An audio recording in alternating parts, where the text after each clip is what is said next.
The War of 1812. An outset of this war was that the British and the French had a battle between them, and they decided that to prejudicate the other one, they would block their trade with the U.S. For this, the U.S. lost lots of money. This led to the 1812 war. It was basically in North American territory, which was the U.S. and part of Canada, where Canadian soldiers fought for the British side, mostly because of the British soldiers fighting the battles against the French Empire. So in this time, this battle took that. Great Britain was supplying lots of things for the U.S. So when France tried to convince the U.S. not to trade with them, and the Great Britain convincing the U.S. not to trade with France, this took the U.S. to have lots of economical dispowerment. The American Civil War took place in 1861 to 1865. The election of the anti-slavery Abraham Lincoln set off lots of things. For example, the South, that was pro-slavery, decided to leave the Union and become the Confederates. To this side, to the Confederates, lots of other states got included into it. This war was led basically because of slavery. The South wanted slavery to be constitutionalized, and the North wanted slavery to be abolished. So this took for Abraham Lincoln to take the Union, to defeat the Confederates, and abolish finally slavery in the American War. This war took place in 1898, and it was between the Spanish and the U.S. In this time, Cuba was one of the last Spanish territories in America. So, the U.S. decided to take part in this. They decided to help Cuba to be freed after the Spanish took out one of the USS Marine Corps. This war took that the Cuban was finally free and independent, and therefore the U.S. got really respected through the colonies that what used to be the events became democratic republics. Well, basically democratic republics, and was not governed anymore by the Europeans. All the states became independent, and the democracy ruled everywhere. The First Empire. The first French Empire was led by Napoleon Bonaparte after the French Revolution. And during the French Revolution, at the end, Bonaparte was declared first consul, and he abused of this power and the relationship it gave him to become the first emperor. He conquered most part of the European continent, and afterwards was defeated in the Battle of Waterloo in 1815. Unification. What is right now modern day Italy, in the 1860s, it was a various content of other countries. Well, basically there were territories and empires. Piedmont was one of these empires. Decided to take on Italian unification to make all one Italy what is right now. So Piedmont first had an attack on Austria. Austria declared war to the Piedmont Empire, and the Piedmont won. And the other empires that surrounded it saw that they were really powerful and full of strength. So after this, they joined with Piedmont and their idea of the new Italy. Afterwards, lots of other empires that used to be independent unified with this other empire, and with two Sicilies. The Bourbonic Empire of the two Sicilies finally gave up to Piedmont. All of Italy finally was one. The Crimean War was a war fought by France and Britain against Russia.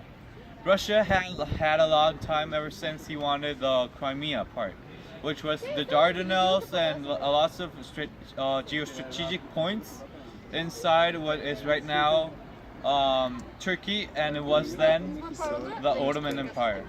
The Ottoman Empire was helped a lot by the British and the French empires, but it helped them mostly to the French and the British because it was a great point that led from Asia to Europe. This war was fought and led to France and Britain being apart from the Crimea part, which was the Ottoman Empire, and them being a bit more independent. After the 19th century, it wasn't as before. Before it was an empire filled with empire-filled place that was only led by imperialism and such. After this, democracy was everywhere. They decided to create a new country, which is Italy. The Napoleonic Wars led to lots of new countries, and the Crimean War led to more countries inside the Turkish part, which was then the Ottoman Empire. Scramble for Africa. The Scramble for Africa, or also known as the Race for Africa, was the proliferation of conflicting European claims to African territory during the new imperialism period between the 1880s and the start of the World War I. The later half of the 19th century saw the transition from the informal imperialism of control through military influence and economic dominance to that of direct rule. This event was a reduction of democracy because the land was divided for the Europeans without the consent of the people living in there. Capitalism was an important factor for this event because it was the main reason for the Europeans to divide the continent for their own use. The French invaded Algeria in 1830. French colonialism changed Algeria's economy into becoming a producer of cash crops that were exported mainly to France. Wine became the country's most important single export. Algeria's mineral resources were also exploited, but Algeria did not grow to become industrialized. This was a reduction for democracy since the French controlled the people living there and then built up an empire in North Africa. British abolition of slave trade.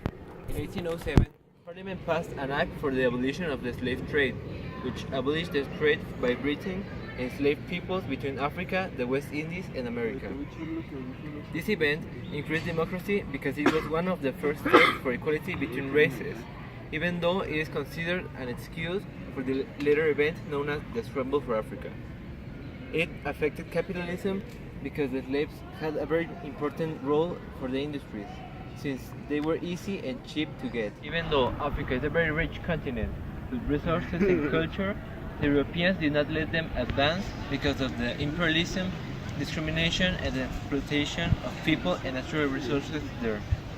The final years of the Ottoman Empire. In 1878, as a result of the Cyprus Convention, the United Kingdom took over the government of Cyprus as a protectorate from the Ottoman Empire, while the Cypriots at first welcomed British rule, hoping that they would gradually achieve prosperity, democracy and national liberation. They soon became disillusioned. The British imposed heavy taxes to cover the compensation they paid to the Sultan for conceding Cyprus to them. Moreover, the people were not given the right to participate in the administration of the island, since all powers were reserved to the High Commissioner and to London.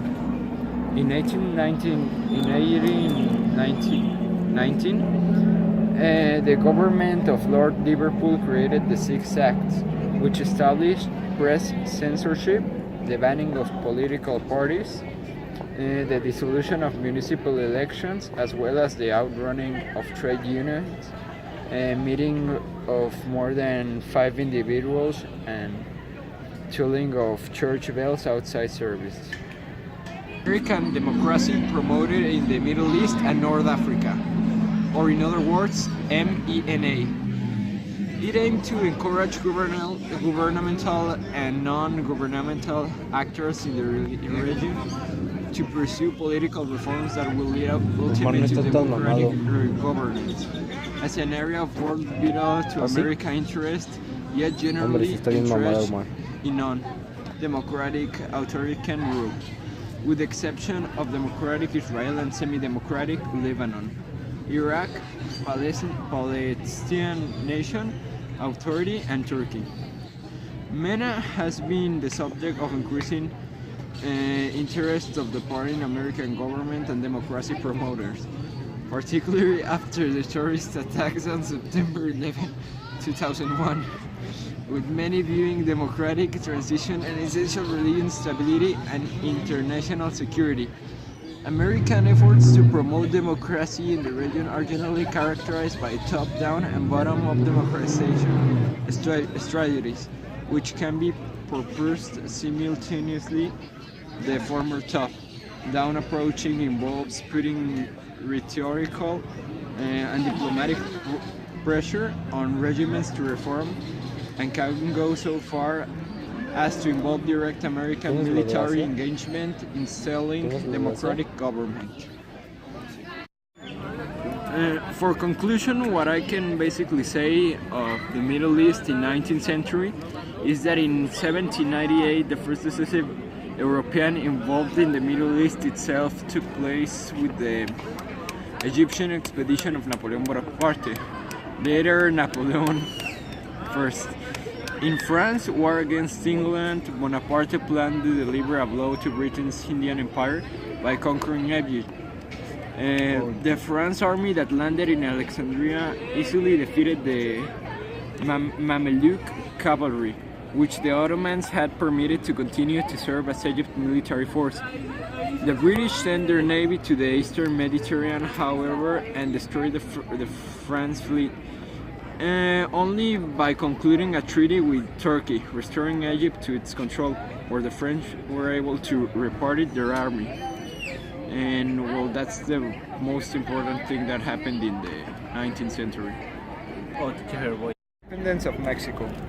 Miguel Hidalgo y Costilla, a Catholic priest, launches the Mexican War of Independence while the issuing of the Grito de Dolores, or Cry of Dolores, the revolutionary tract, so named because it was publicly read by Hidalgo in the town of Dolores, called for the end of 300 years of Spanish rule in Mexico, redistribution of land, and racial equality. Thousands of Indians and mestizos flocked to Hidalgo's banner of the Virgin of Guadalupe, and soon the peasant army was on the march to Mexico City.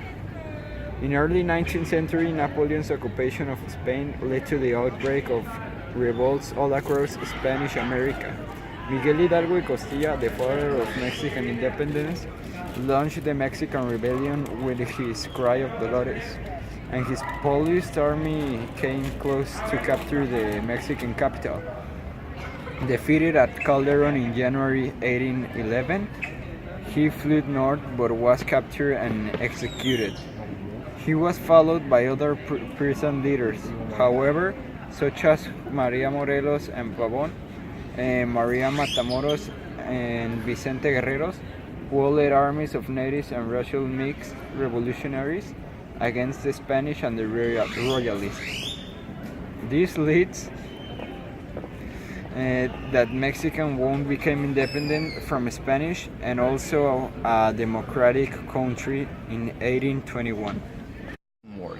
In the 1700s, European nations such as Britain, the Netherlands, and France thought to expand their Asian trade networks by connecting with one of the major sources of desired fish products, the powerful Qing Empire in China.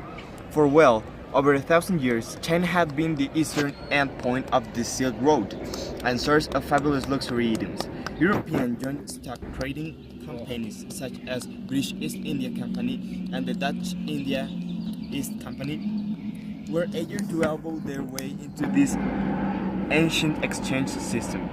The European trades had a couple of problems, however. China, limiting them to the commercial point of Canton, did not allow them to learn Chinese, and also threatened harsh penalties for any European who tried to leave the port city and enter China properly. Worst of all, European consumers were crazy for Chinese slicks, porcelain, and the tea, but China wanted nothing to do with any European manufactured goods. The king required payment in gold, hard cash, or in this case, silver. Because of this, Britain designed a plan that consisted on the use of opium, that ended into two wars called Opium Wars, lost by China, that ended in the opening of ports so they could commercialize products with the European countries. In May of 1855, sepoys in British East Indian Company army rose up against the British. The understood soon spread to other armies divisions in civilian towns across North and Central India. By the time it was over, hundreds or thousands or even millions of civilians had been killed. The British Home Government had disbanded the British East Indian Company, taking direct colonial control to British Empire in India. Also, the Mughal Empire ended, and Britain set the last Mughal emperor exiled in Burma. The immediate cause of the Indian Revolt of 1855 was seemingly minor change in the weapons used by British East Indian Company troops.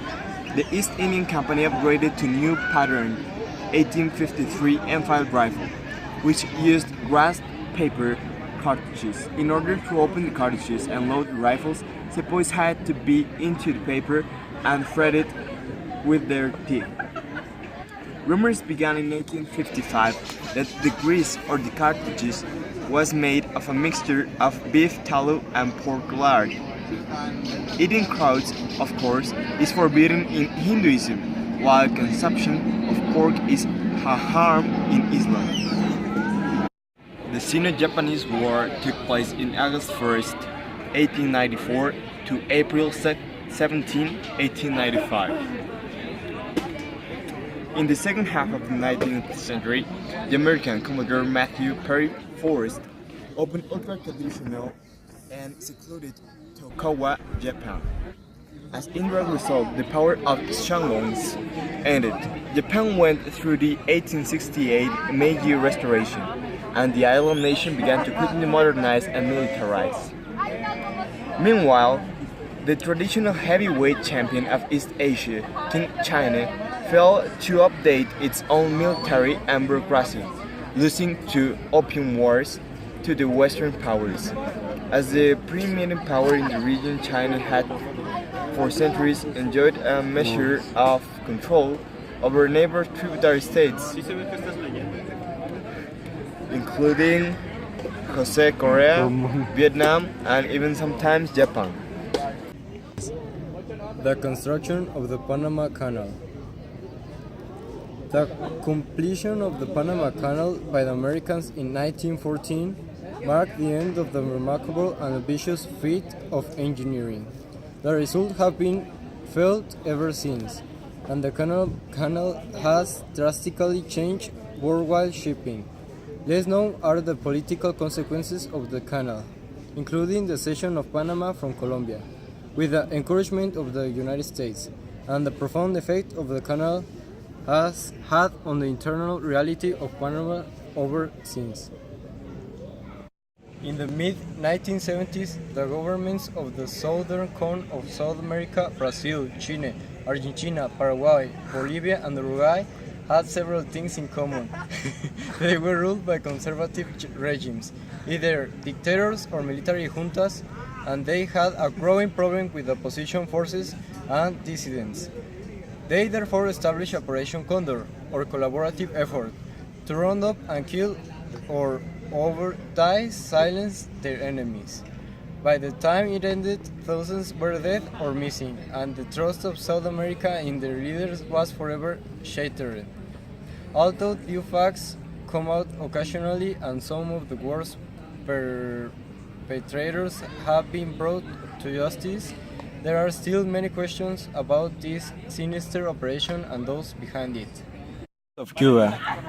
It started on 1509. It started when the Spanish conquered Havana with the Treaty of Versailles. Then American and the Spanish monopolized the economy to prevent that the Cubans don't emancipate. On 1837, Cuba was proclaimed a province. The people started waiting the independence and On 1868, El Grito de Yara, the people started protesting. The movement was led by José Martí. Another movement was led by José Martí on 1895, and it consisted in burning the business of the terratenientes and asked them for the money, but José Martí died in the same year. On 1898, the United States beat Spain in the war, and Cuba, Philippines, and Puerto Rico was given to the U.S. On 1902, Cuba got his independence.